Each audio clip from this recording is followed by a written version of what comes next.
Pemprov DKI terbuka terhadap warga Kalijodo, Jakarta Utara terkait penertiban dan relokasi kawasan Kalijodo. Penertiban juga diminta tidak dilakukan dengan pendekatan intimidasi dan anarkis.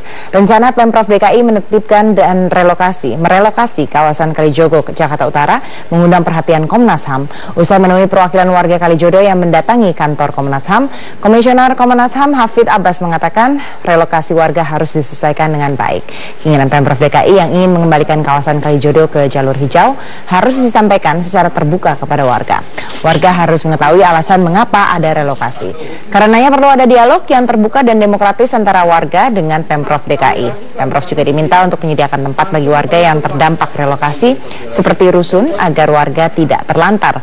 Selain itu, penertiban diminta tidak menggunakan pendekatan intimidasi dengan mengerahkan petugas Satpol PP dan aparat keamanan bersenjata lengkap karena dapat meresahkan warga. Di warga itu bisa resisten dan bisa terjadi perlawanan kalau mereka tidak memahami apa dasarnya mereka harus digusur, sebab dia punya bukti kepemilikan yang sah menurut mereka, ada pembayaran pajak, dan ini sudah dihuni hampir 40 tahun. Nah, kalau tiba-tiba dilakukan tindakan sepihak tanpa dialog, ya memang bisa rawan ya. Tapi kami juga tadi melihat pertimbangan gubernur dalam surat yang disampaikan ke warga. Pertama itu mau dijadikan sebagai kawasan hijau, ya kan? Yang kedua di situ tidak ingin ada kawasan prostitusi, ya kan? Makanya ada alih fungsi, ya. Jadi warga diberi pelatihan kembali, dialihkan mau ke pekerjaan mana yang terkait. Yang ketiga ada relokasi, memang dia disiapkan rusunawa yang disewa itu. Tapi warga tadi menyebut bahwa belum pernah ada komunikasi begitu. Jadi lagi-lagi ini tidak mudah ya, tidak bisa diambil keputusan sepihak. Perwakilan warga Kalijodo yang mengadu ke Komnas HAM mendesak adanya dialog antara warga dengan Pemprov DKI. Warga mengaku bukan penduduk ilegal karena tiap tahun membayar pajak PPP. Kalau sudah kita putar balik ke belakangnya. Ya. Kalau bagian depan ntar dibikin di pram.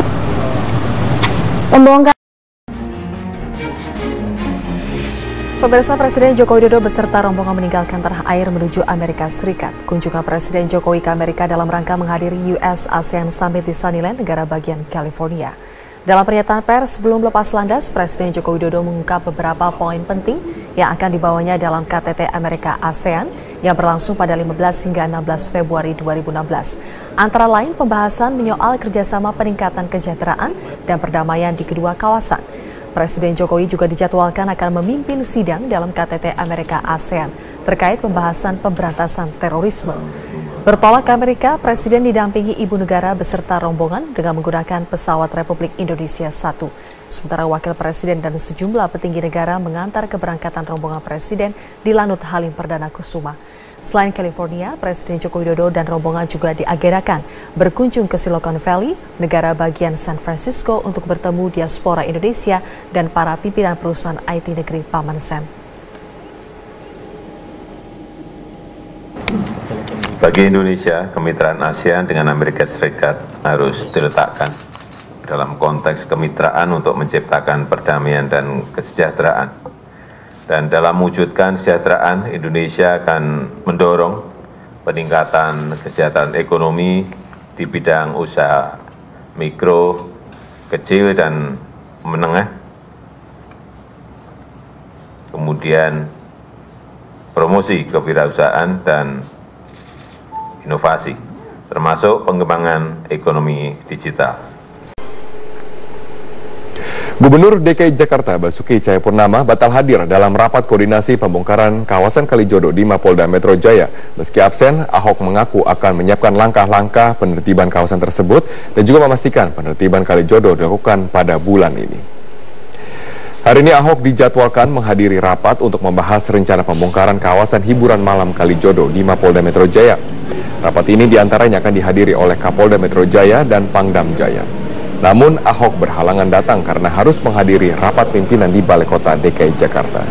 Meski tidak dapat hadir, pihaknya menyatakan tetap menunggu hasil rapat untuk menyusun langkah-langkah yang akan dilakukan bersama Polda Metro Jaya. Ahok bertekad untuk menertibkan kawasan Kalijodo sesegera mungkin karena Kalijodo adalah kawasan hijau yang telah lama diperjualbelikan oleh oknum.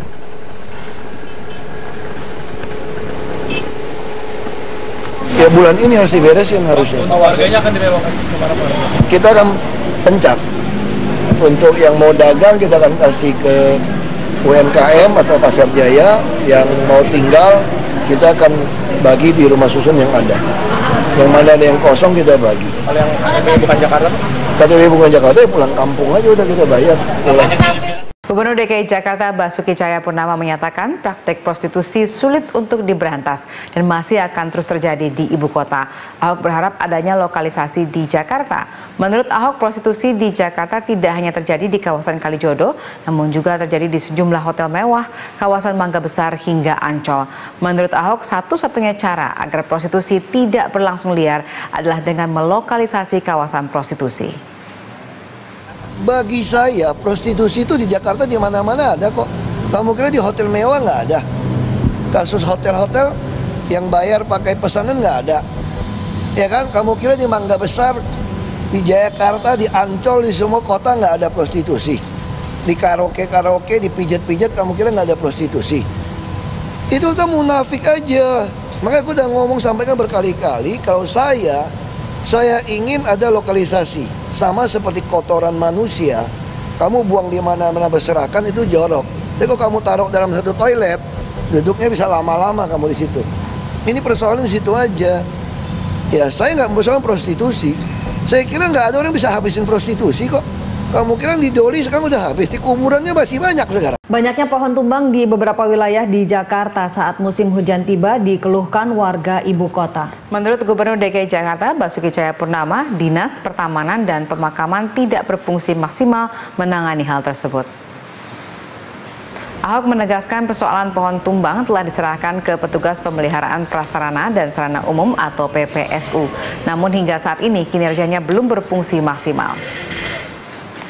Ahok menyebut Kepala Dinas Pertamanan dan Pemakaman DKI Jakarta Ratna Diah Kurniati diberi nilai C karena dianggap lamban dan tidak mengerti persoalan di jajarannya. Banyaknya pohon tumbang di saat musim hujan selalu dikeluhkan warga Jakarta. Selain menyebabkan arus lalu lintas tersendat, juga membahayakan warga yang melintas.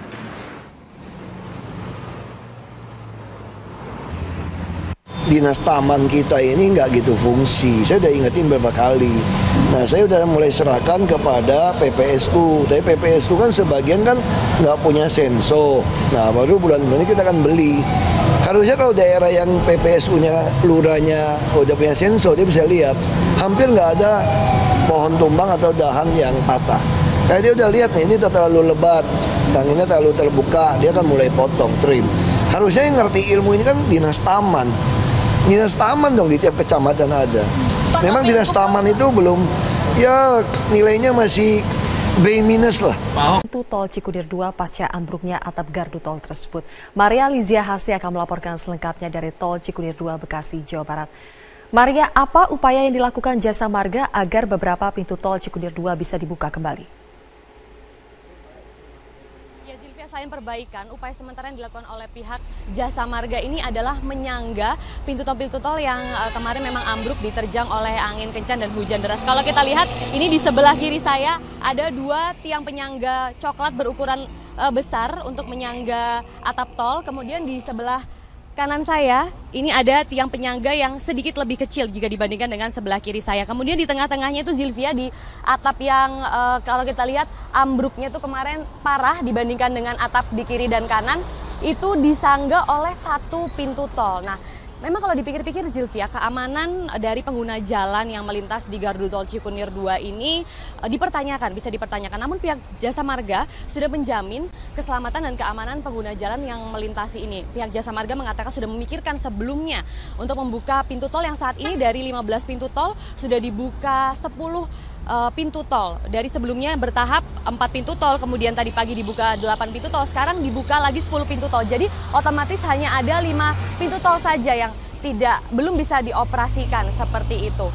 Nah, tadi kami juga sempat mewawancarai pihak Humas atau Corporate Communication dari pihak Jasa Marga dan berikut adalah keterangannya. Salah satu jalur yang vital juga ya, menghubungkan antara Cikampek dengan Jakarta lingkar luar. Nah, dan ini juga untuk pelayanan kepada pengguna jalan kami gitu ya. Jadi artinya tentu kami sebelum membuka ini kami juga memastikan bahwa memang ini aman untuk dilewati. Sehingga memang belum semua lajur transaksi di gerbang tol ini kami buka, demikian. Zilvia. Maria, berapa lama waktu yang dibutuhkan Jasa Marga untuk memperbaiki keseluruhan atap gardu tol? Zilvia, perbaikan sementara saat ini masih dilakukan, namun untuk perbaikan keseluruhan itu tadi pihak Jasa Marga belum dapat memastikan berapa lama waktu yang dibutuhkan. Pihak Jasa Marga mengatakan ingin berfokus terhadap yang penting seluruh pintu tol ini dapat beroperasi